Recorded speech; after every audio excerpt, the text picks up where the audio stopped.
참 어렸었지 뭘 몰랐었지 설레는 젊은 하나로 그땐 그랬지 참 느렸었지. 앞서 오프닝에서 궁금한 게 많다고 했습니다. 국민통합 도대체 뭔지 궁금한 것들도 많고요. 또 북한의 무인기부터 시작해서 정치권 현안들 어떻게 되어가는지 많이 궁금하시죠. 이 궁금증 풀어드릴 분들은 바로 경험이 많은 정치적인 내공이 깊으신 분들인데요. 그땐 그랬지. 한층 젊어진 외모 하지만 더 깊이 있는 내공으로 오신 두 분입니다. 자, 민주당 신경민 전 의원 오셨습니다. 안녕하십니까? 네, 안녕하세요. 네, 국민의힘 김재원 전 최고위원 나오셨습니다. 안녕하십니까? 안녕하세요. 네, 의원님은 정말 좀 젊어지는 스타일로 바뀌신 것 같아요. 머리를 잘못 깎아서 꼭 아, 북한 김정은 위원장처럼. 전혀 그렇지 않습니다. 훨씬 젊어진 모습 같고요.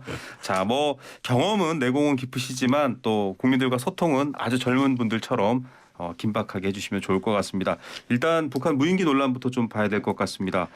대통령이 국방장관 아주 무섭게 질책했습니다. 지금 그 뒤로도 사실은 작은 이슈들이 생기고 있습니다. 뭐 세대 오인부터 시작해서 여러 가지가 있긴 한데 자, 일단 이거 자체 공습 경보도 없었고 대처가 제대로 됐느냐라는 논란은 계속 커질 것 같습니다. 신 의원님부터 먼저 한번 질문해 주시면 좋을 것 같습니다.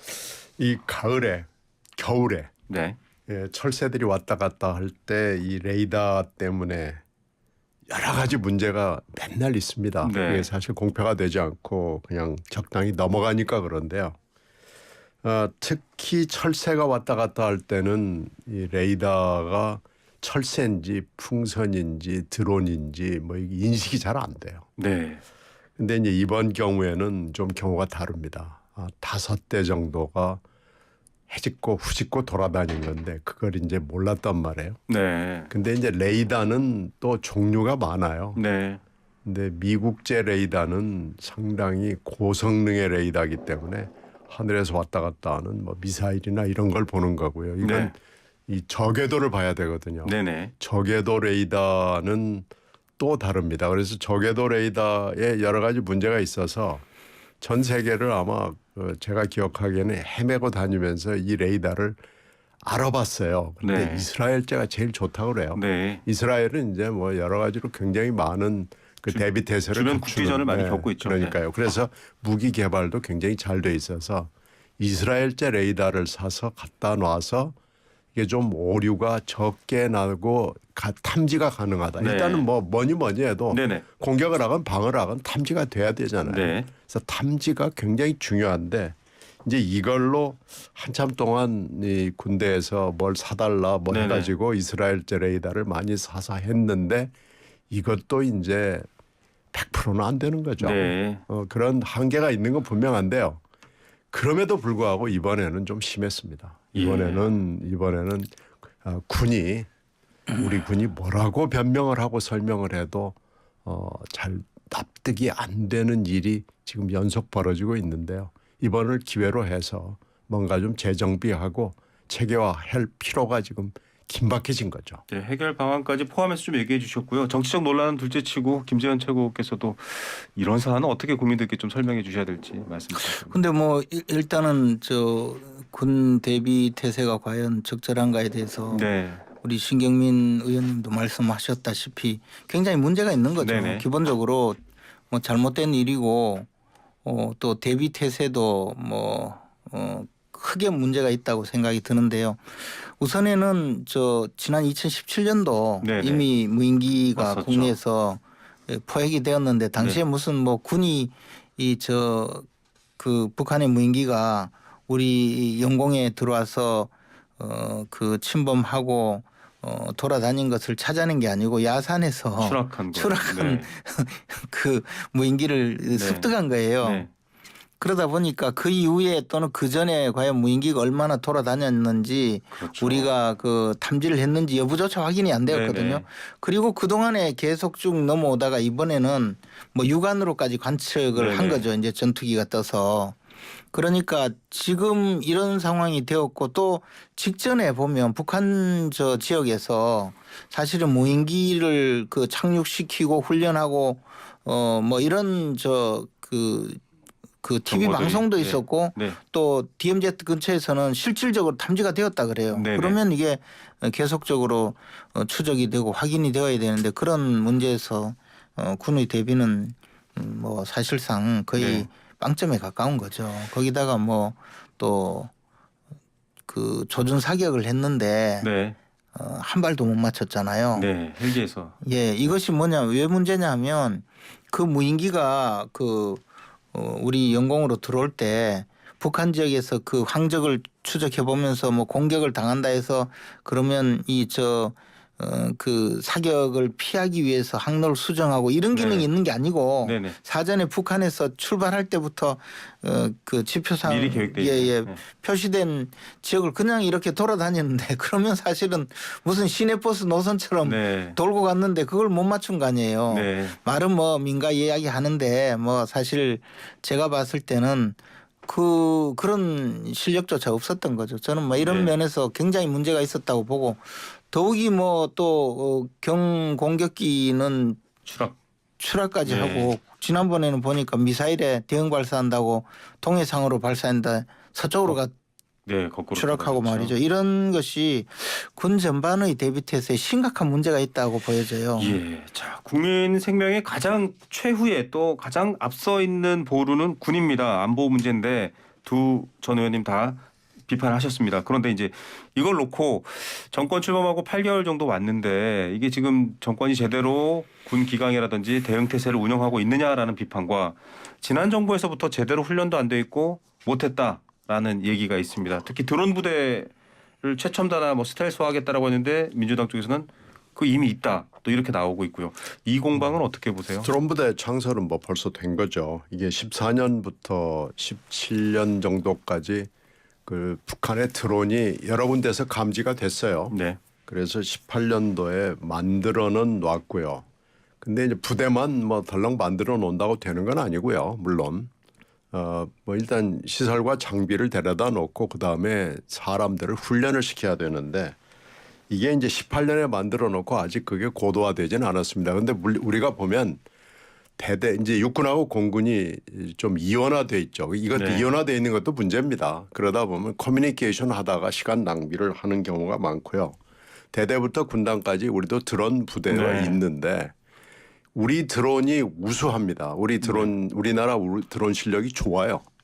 근데 이제 이 드론이 과연 그 체계적으로 탐지를 하고 공세를 펴고 방어를 하고 뭐 또 격추를 하고 이런 것들을 하려면은 굉장히 고도의 네. 훈련을 해야 되고 이 서로 육군 공군 간에 또 부대 간에 커뮤니케이션이 잘 돼야 되거든요. 그렇죠. 그러니까 그건 훈련입니다. 그런데 뭐 또 쏴서 못 맞췄다는 건 할 얘기는 없는데 우리가 파리를 잡는데 뭐 망치나 미사일로 잡을 수는 없거든요. 네. 이게 근데 굉장히 작습니다. 드론이라는 게 2m 미만이고 이러기 때문에 격출해서 한다는 게 사실은 그렇게 쉬운 일은 아니에요. 그러니까 드론을 격추하는 데는 꼭 총으로 한다기보다는 사실은 전파 방해로 해서 무력화시키는 것도 네. 굉장히 좋은 방법인데 아직 우리가 그런 정도로 그렇게 충분히 여러 가지가 갖춰져 있지 않기 때문에 18년 창설된 이후에 계속해서 여러 가지 시설 장비 훈련들을 했지만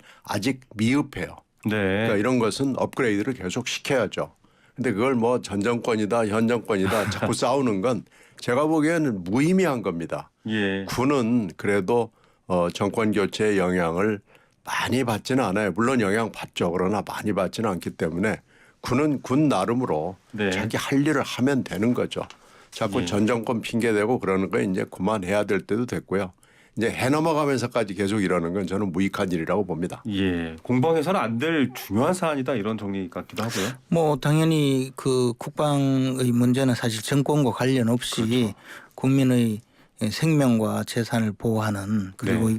국가의 영토와 국가의 명운을 전부 걸고 있는 그런 조직체죠. 다만 이제 문재인 정부 5년 동안은 사실 군이 거의 제 기능을 하지 않았다고 봐도 네. 뭐 과언이 아니죠. 뭐 쉽게 말해서 과연 훈련을 제대로 받았는가 보면 훈련도 제대로 하지 않은 군대였거든요. 네. 심지어는 뭐 한미 연합훈련 같은 경우는 도상 연습도 제대로 하지 않았잖아요. 뭐 네. 칠병 지휘 훈련은 둘째치고 그렇게 했으니까 군이 과연 뭐 드론 부대를 창설했다고 하는데 과연 실제 존재하는지 여부도 불투명하고 그것도 북한의 무인기 그에 대해서 방어 체계는 뭐 아예 전무했던 것 같고요. 이런 모든 것이 이제 지금 와서 정상화 시켜야 되고 또 변화하는 전술 환경에 대비하는 것이 군의 본연의 임무이기도 합니다. 그래서 기왕에 이런 뭐 저 문제점이 발견이 됐으면 지금부터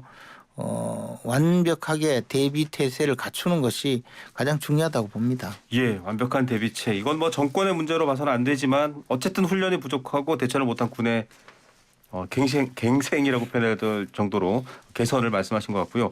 한 가지만 마지막으로 이 주제 여쭤보겠습니다. 이제 윤 대통령이 대응 성격으로 상응하는 조치를 취하라 해서 우리 무인기 드론을 북쪽으로 보냈는데 관계자 설명이 이렇게 나옵니다. 윤 대통령이 무인기를 북한 영토에 침투시키라고 지시한 건 확전도 각오한 상황 관리였다. 근데 이게 북한이 이를테면은 유인책을 썼거나 일부러 자극책을 썼을 수도 있고 이 방식은 어떻게 보면은 단호한 대응을 넘어서서 좀 리스크가 될 수도 있지 않나 우려하시는 분들도 있을 것 같아요. 이건 김재원 최고. 근데 이제 이게 흔히 국제 정치학에서 늘 이런 식의 네. 적대적 관계에서는 공포의 균형이라는 표현을 쓰거든요. 네네. 우리가 만약에 북한의 그렇게 뭐 뛰어나지 않은 고도화되지 않은 무인기 5대에게 하늘 영공을 침탈 당하고도 아무 소리 못 하고 있고 말씀하신 대로 북한의 도발에 또 이제 겁이 나서 우리 쪽은 아무 대응을 하지 못한다면 그럼 그게 이제 공포의 균형이 아니라 네. 공표도 없고 균형도 성립되지 않는 거죠. 그래서 그쪽에서 한 대를 보내면 우리 한 3배 정도 네네. 더 위력이 있는 조치를 취하고 네. 당신들이 뭐 선제 공격을 한다 하더라도 우리는 충분히 바로 격퇴시킬 데려가겠다. 수 있고 더 크게 네. 어떤 압박을 가할 수 있다는 네네. 것을 보여줘야만 비로소 북한도 도발의 의지를 껐거든요. 네. 그런 상황인데 뭐 이렇게 확전 가능성조차 겁내면서 가만히 있으면 네. 결국에는 늘 당하고도 네. 가만히 있어야 되잖아요. 당할 수 있는 상대로 고착화돼 버릴 수 있다. 우리가 이제 뭐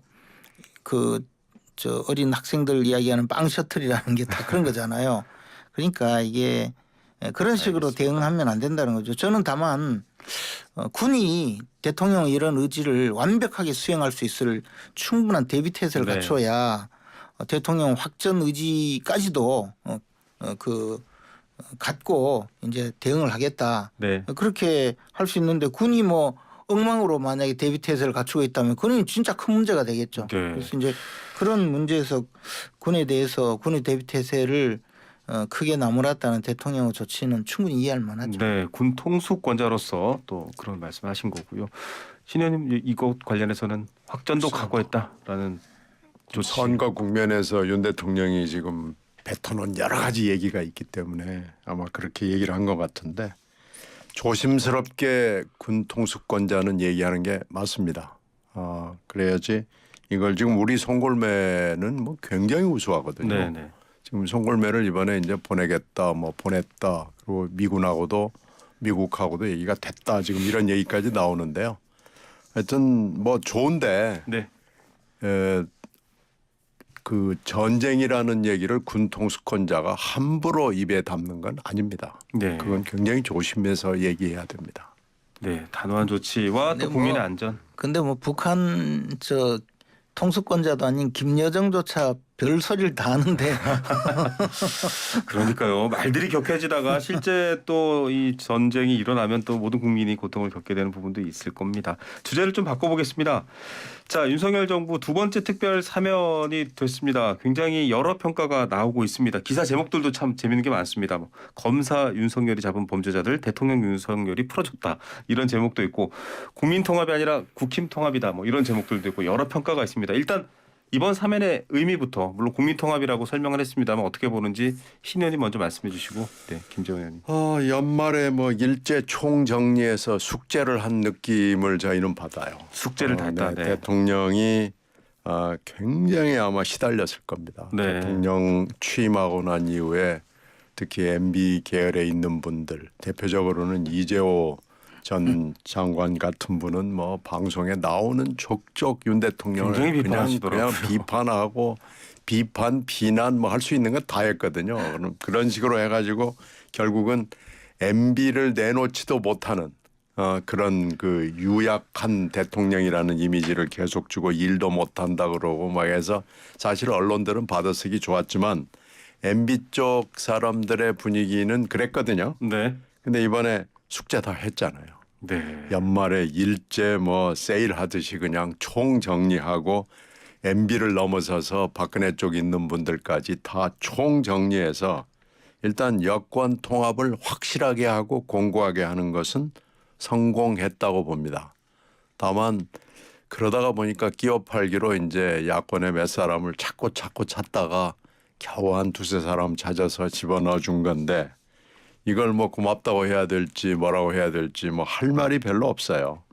그리고 뭐 검사 시절에 다 잡아놨던 사람들이 지금 대통령 돼가지고 했다는 것도 그건 팩트고요. 네. 그건 뭐 움직일 수 없는 팩트이기 때문에 이건 뭐라고 변명할 수는 없을 거예요. 근데 뭐 잡아놨다가 또 대통령 돼서 풀어넣을 수 있다고 얘기하면 할 얘기는 없지만 근데 설명이라도 좀 그럴듯하게 했으면 좋겠는데 그때 그렇게 준엄하게 잡아놓은 그 멘트와 이번에 풀어놓을 때 멘트가 너무 상반됩니다. 그래서 네. 같은 사람의 입에서 어떻게 이렇게 아무리 시간과 지위와 위치가 달라졌다고 그래도 이렇게 말이 달라질 수 있는가. 차라리 그냥 별 설명 없이 했으면 좋겠는데 한동훈 장관이 나와가지고 쭉 설명하는 걸 들으면 이게 같은 사람인가? 이 결국 네. 수사를 했던 결국 사람과. 수사했던 사람이 한동훈 장관이고 네. 또 윤 대통령이고 그러는데 같은 사람인가 매우 의심이 될 정도였고요. 하여튼 숙제는 잘해서 시원할 것 같기는 해요. 그런데 앞으로 이제 MB 쪽이나 박근혜 쪽에 있었던 일을 했던 분들이 윤 대통령을 비난하는 일은 없으리라고 저는 화가 납니다. 김 의원님 어떤 통합으로 이해해야 될까요? 근데 이제 그 말씀하시기는 뭐 그런데 이번에 사면 받은 분들 중에 굉장히 많은 분들이 네. 뭐 제가 같이 재판을 받았던 사건에 그러니까요. 함께 재판을 받았었는데요. 그때 제가 유죄 판결 받았으면 이제 저도 네. 오랫동안 교도소에 있다가 어제 사면을 같이 받았겠죠. 근데 이제 저는 이제 윤석열 대통령이 수사를 하고 또 그 중에 또 기소를 하고 그렇게 돼서 유죄 판결을 받고 이제 다시 이제 사면을 하는 일거의 일련의 과정을 보면 이것이 이제 역사와 화해를 하는 것 아닌가. 뭐 해원을 한다고 할까요? 네. 원을 풀어주는 그런 주제자가 된 것이죠. 그러니까 역사와의 화해를 직접 하신 거고 결자 해지의 마음이 아니었을까 네. 그런 생각을 합니다. 이제 만약 윤석열 대통령이 되지 않았더라면 뭐 사면하자고 했을 리도 없고 네. 또 사면을 생각하지 않았겠죠. 근데 대통령이 되고 보니 이 대한민국 국민 모두가 함께 이제 이 어려운 시대를 극복해 나가야 되는데 그 과정에서 사실 여러 사람들이 정치적인 이유로 수사를 받고 네. 또 재판을 받아서 감옥살이를 하고 했던 상황에 대해서 이제 저 자신의 힘으로 또 그것을 풀어준 것 아닌가 생각을 합니다. 예. 이제 한 역사의 어떤 역사의 종점을 찍고 새로운 네. 역사를 만들어가는 그런 시발점이 되는 것 네. 아닌가. 그렇다면 윤석열 대통령도 이번 연말을 넘기면서 통상적으로 연초에 신년 네. 사면을 하는데 연말 사면을 연말에 하고 신년은 정말 네네. 새롭게 시작한다는 그런 마음을 가지신 것 아닌가라는 생각에서 저는 정말 잘된 일이라고 생각을 해요. 예. 이것이 뭐 알겠습니다. 보통 보면 정치적으로 네. 여러 가지 이유를 대고 반대하는 분들도 많고 그런데 사실 대부분의 경우에 이제 이 재범 가능성이 없는 분들이거든요. 네네. 또다시 뭐 그런 관직을 맡아서 그런 어떤 범죄에 휘말릴 분들도 아니고 한데 다만 이제 김경수 지사의 경우에는 정치를 또 하면 원래 그 국민의 의사 형성에 중간에 끼어들어서 그 의사 형성을 왜곡해서 사실은 선거 드루킹 결과를 사건. 네. 예, 바꾸려고 했던 사건이 드루킹 사건이잖아요. 그렇다고 보면 김경수 지사가 또 정치 활동을 하는 것을 막고자 하는 그 당초 법 취지대로 네, 알겠습니다. 복권을 하지 않는 것도 역시 당연한 조치였다 그런 생각을 합니다. 자, 역사와의 화해라고 또 평가를 해주셨는데 김경수 지사 얘기 같이 나온 김에 여쭤보겠습니다. 사실 복권이 이제 이번 다음 총선 그다음 대선까지는 막혀 있습니다. 그러면 지금 당내에서는 어떤 역할을 하게 될 건가 관심이 높거든요. 신 의원님이 좀 그래도 당내 얘기를. 그래서 지금 복권이 되지 않았기 때문에 당내 역할이 물론 제한적이죠. 근데 신병이 이제 풀려나서 몸이 자유롭기 때문에 여러 가지 활동은 가능하죠. 네. 우선 당장 지금 현재 벌어지고 있는 여러 가지 일들이 있는데 그중에 제일 급한 건 아무래도 이재명 대표에 대한 수사 아니겠어요. 네. 그 사법 리스크에서 지금 이재명 대표는 친문 특히 양산 쪽에 계속 지금 러브콜을 보내고 있기 때문에 네네. 그 과정에서 이분의 지금 풀려나왔기 때문에 뭐 어떤 메시지를 서로 전달하고 네. 주고받을 때 굉장히 중요한 역할을 할 수밖에 없겠죠. 당내에서 뭔가 그래도 큰 역할을 네, 맡을 것이다. 그렇죠. 그렇게 되고 이제 이 사법 리스크가 어떻게 흘러갈지 전혀 내년에 예측이 안 되잖아요. 네. 그러니까 그 리스크가 흘러가는 방향에 따라서 김경수 전 지사의 그 임무라고 알겠습니다. 그럴까요? 역할이라고 그럴까요? 이런 게 다양하게 펼쳐질 수 있을 겁니다. 따라 당내 중요한 역할을 맡을 것이다. 관련된 부분들 역사의 화해 등등에서 좀 말씀해 주신 부분이 있어서 저희가 잠시 광고 듣고 와서 또 계속 이야기 나누겠습니다.